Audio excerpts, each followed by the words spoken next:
Deuxième titre de l'actualité avec la validation des poursuites pour trafic d'armes contre Jean-Christophe Mitterrand et Pierre Falcone. Ainsi en a décidé la Cour d'appel de Paris, et ce malgré l'avis du parquet général. En clair, Jean-Christophe Mitterrand et l'homme d'affaires restent mis en examen. Le rejet des demandes en annulation dans leur grande majorité n'a pas été retenu par les magistrats.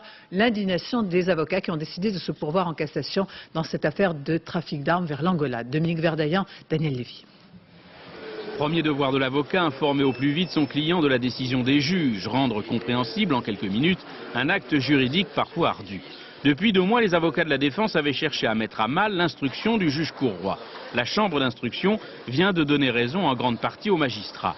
L'ordonnance du 3 juillet 2000, antidatée selon la défense, certes elle est annulée, mais son retrait du dossier n'a aucune conséquence juridique.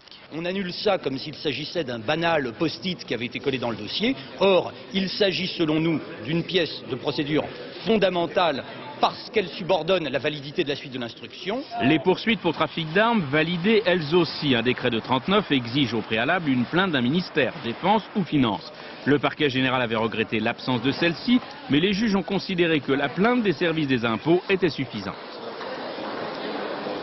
J'ai la faiblesse de penser que la Cour de cassation, sur ce point, considérera que les services de Paris-Ouest du ministère des Finances ne valent pas l'autorisation préalable du ministre. Le dossier est un dossier qui, dans la clameur, avec la répétition du mot trafic, quotidiennement, et des cibles qui n'ont rien à voir avec M. Falcone, est aujourd'hui devenu une sorte de dossier phare, avec des mots terribles prononcés tous les jours contre un homme qui, du fond de sa prison, ne peut pas se défendre.